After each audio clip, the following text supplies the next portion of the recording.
Okay. Thank you very much. As a chair, okay, that is the first round, but I'll add something small now from myself as a participant. I worked in the Department of Corruption and Economic Crimes, and after the elections, we got so many, maybe after 1 year, complaints and inquiries relating to fake academic, that some people had come up with fake certificates. Remember, that had come from the law that to be able to stand for a certain political post, you must have a certain level of education. But we found that so many people, there were so many people who had fake academic certificate. So I'm not saying some investigations are still going, some people are charged in court, but we are asking ourselves, as Mr. Mule told us, that the amendment of laws are designed to address, is it Madam Nyamosi or Mule who told us that? It's Mr. Mule, to address a mischief. So we ask ourselves, some of the requirements that we put, did they address that mischief? And then we see that the citizenry might also be interested with some people who are not so educated, but they are persons of integrity, and they find that by the laws limiting them to stand in those elections, that they are feeling that they are not being catered for what they would wish for. Another issue is arising. I've been seeing it in the media, but nobody seemed to be addressing it seriously, that now those governors who have finished their term are vying for senatorial posts. And then, being senators, they'll now be presiding over issues that will come to the Senate, and there'll be issues that arose as they were governors. So they'll be like presiding over their own cases. So the issues of maybe audit reports, how they used the money when they were there, this is for you too. So it's just my own thinking. Maybe when you are addressing some of those issues, you look at it. Probably I invite you to the podium, both of you, so that at least we can have a go at those issues. Very fast when they are coming up. My name is Lillian from Kenya National Commission on Human Rights. I have a question on the involvement of cabinet secretaries in active politics, because their defense has always been section 23 of the Leadership and Integrity Act. Is the ODpp and other electoral actors concerned when we have state officers involving themselves in active politics? And what is the recourse for the purposes of political neutrality? Thank you. Over to you, Moses and Conrad.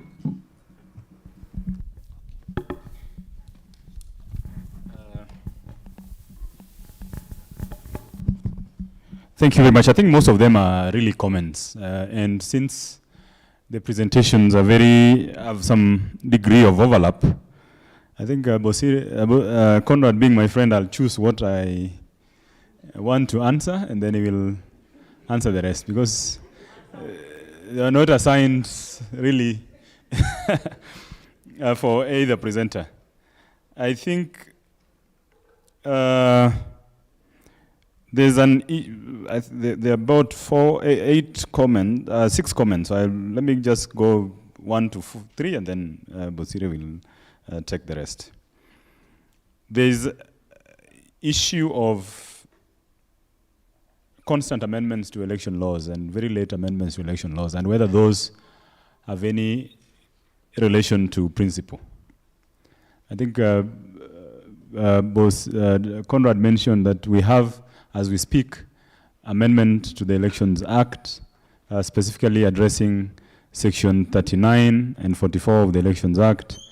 That amendment, you can have a very innocent explanation to that amendment, and I believe Crispin will have a good explanation of what is supposed to be the proper objective of those amendments. Then you'll also, if you dig deeper, those amendments, there has been some element of attempt to amend Section 39 of the Elections Act in 2017, and also after 2017.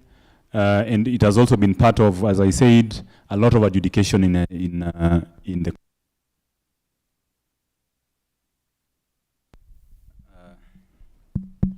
it has been adjudicated very extensively in the Maina Kiai case, especially as regards presidential elections. It was adjudicated very substantially in the Katiba Institute and Open Governance versus the IBC just after the nullification of the 2017 election, presidential election, and before the fresh elections.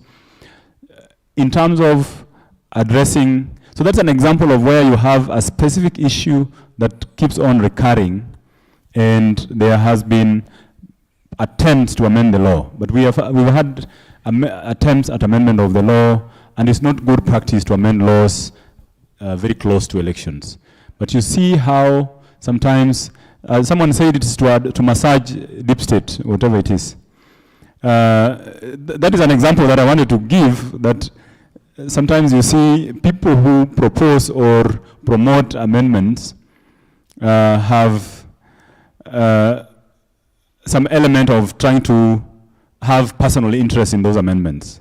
When the understanding of Section 39 and how it relates to presidential election and the tabulation and transmission of results is this, that the reading that the courts have had of Article 86 and the relevant provisions in the Elections Act is that the polling station result is final, and what people do after that is basically collation and declaration. What the word that has had a lot of debate in the courts is the mandate of the commission at the national level to verify, and whether by verifying the election results can be amenable to change, and therefore that has had a discussion. And if you look at the debate even in the Supreme Court, the minority decision of Njoki Ndung'u and the majority decision of the other judges has a lot of debate on the application of that. And so sometimes you see debate in terms of trying to make sure that Section 39 can be read to mean or to overreach the decisions in Maina Kiai and Katiba Institute. My understanding of the current amendment is that the objective is not to go over or to overrule the courts, because sometimes the election laws are also amended to make courts behave, especially when too progressive or too radical. The meaning of deep state, I think, has been addressed. I will not go to that. I think it is something that I want you to debate until Thursday. Debate the meaning of deep state, and do deep state have a view or a say on who is prosecuted? At least so people say that deep state has a view on the outcome of elections. So we blame Electoral Commission for pandering to system, what we call the system. Does the prosecutor, does the office of the DPP or people involved in investigation of crimes and election offenses pander to deep state and the system, whatever its nature? Huh? Never? Maybe? Wait, let's have never, maybe, yes. Never, one. Maybe? Occasionally? Huh? At least we know in one election offense, the polling gay one, polling gay had pardon because it was very close to Mzee, isn't it? You can read about that drama. Then Diana asked about values and integrity and disenfranchising women. I think this is about women and principles. I think we have a lot of cases even on the implementation of 27 and 81, the two-thirds majority, the two-thirds rule, and how violence affects, and WACI, for the first time when a commission was mandated to investigate post-election violence, WACI actually had a chapter on gender-based violence. And they had quite a bit and quite some indictment, especially on the police, the GSU, and the state authorities in terms of abusing gender in the 2007 general elections. So it is something that we have probably legislated, but we've not reached there yet. We've not reached there in terms of implementing the two-thirds rule. Parliament has, we even have a CJ's opinion on that, and not implemented. There are ways that, I mean, some of us who research on election systems, there are ways that we can potentially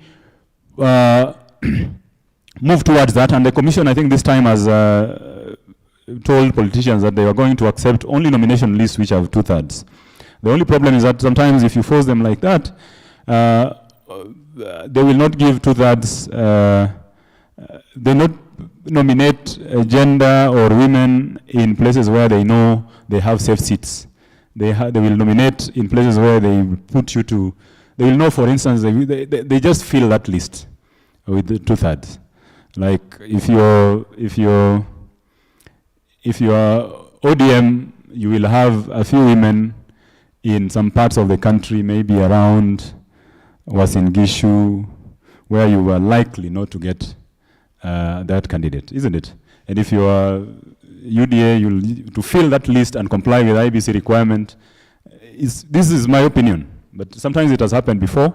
You may have places where, so it has happened like that. My friend Conrad, I'll leave the rest of the questions to you, trusting that I trust is highly competent to address them. Thank you. Okay, thank you. Thank you very much, Moses, and thank you for those questions and reactions. As Moses, many of them were comments and suggestions, which are most welcome. I think at the beginning of this exercise, those are very important because you'll get into very specific issues of discussion, and the suggestions start building some knowledge base that we live with from here at the Kenya School of Government. Let me go into the issues that were raised as questions. I hope I won't forget any. The issue of educational qualifications versus representation. I think it's a debate that most Kenyans are familiar with, because at every other time we want to impose that MPs are degree holders, we fail to do that, and we postpone it to the next election activity. But I think it's a very legitimate question that is for discussion, because you will find that because the business of people's representation is how you understand them well and how you translate that into laws, policies, oversight, and all the roles that you play in a representation body. And in most cases, you'll find that it has nothing to do with qualifications and all that. You can have law and political science professors in Senate, and you might not have the results that you were thinking. So I think here it just has to be a legitimate debate, in my view. The insistence on qualifications at the expense of legitimate representation should not really be the debate, in my view. If and also we talk about English and Kiswahili in county assemblies and parliament as the official languages, and I believe many people without papers can speak in Swahili and express themselves. You have seen that with our DMCAs, isn't it?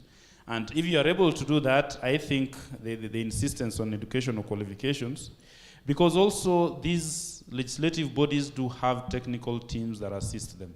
If you go to the committees in parliament, they have researchers, they have legal officers, they have advisors, they have all sorts who can do the running with books and policy documents as they do the business of representation and receive the input they need in order to make political decisions at those levels. I really do hope that these are the issues which are considered before we make policy decisions on those issues. Second-term governors and going for the Senate seat. Mule mentioned that we cover lacunas. That is one lacuna we didn't. We didn't cover with the laws, and we'll discover many more. So in the meantime, generally the legal environment allows them to do so. At least we prevented them from vying the third time, isn't it?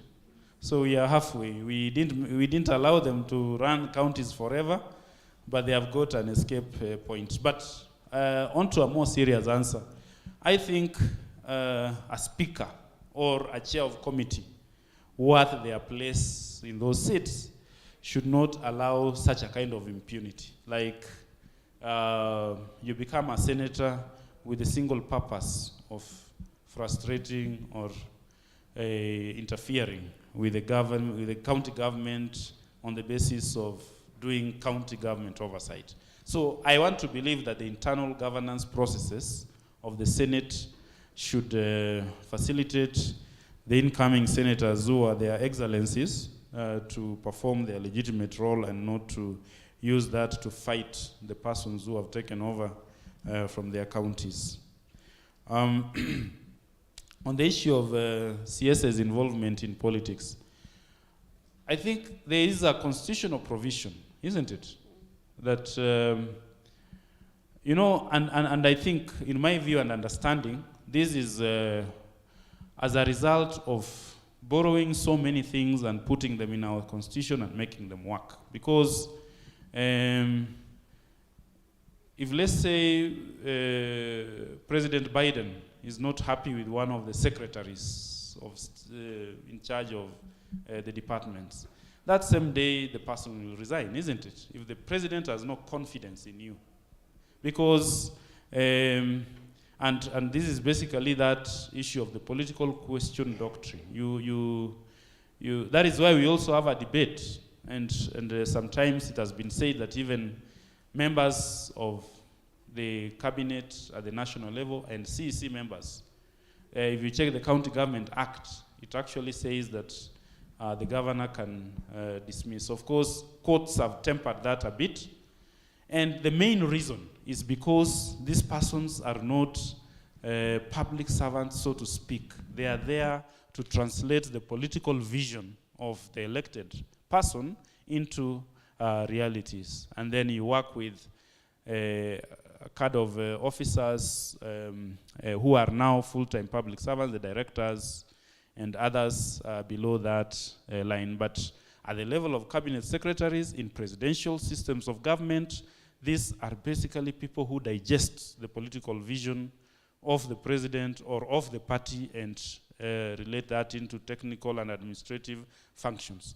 And hence, practice has been that such persons, the politics have to align with the president, for instance, to be in office. I think that is the extension which has been given because the president is a politician. He's politically partisan. He has his agenda which won the election that he's implementing. That is the basis of extending that political freedom to cabinet secretaries. However, now Kenyans, we take that general constitutional rule and we appropriate it. So you have what you are talking about. How do we carry out prosecutions? How do we do this and that? Then you find maybe there is political targeting and all that. Then it brings that complication. So you wonder, is this rule being applied the way it is? So there is a legitimate constitutional history behind the exemption of a cabinet secretary from the full responsibilities and rights of a public servant. But I also think the same constitution because you serve the state, and the state serves everyone, including the political opposition. And therefore, there has to be a line of legitimacy to be drawn in the way you execute your services as a cabinet secretary. So I think that's my very long answer to those three issues that remain. Thank you.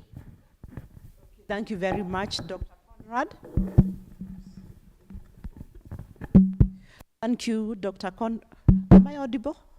Yes. And Moses, that was a great attempt.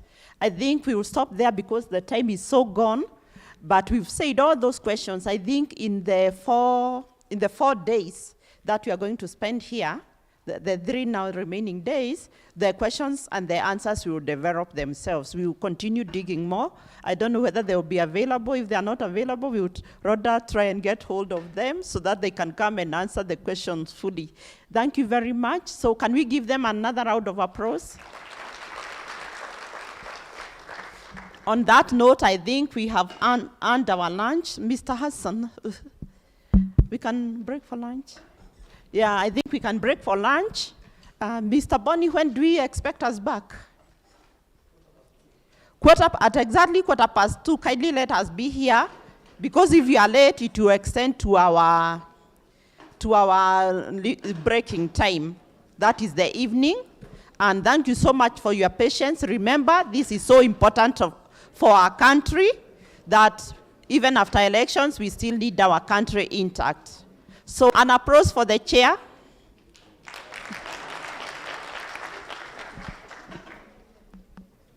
That's all. You can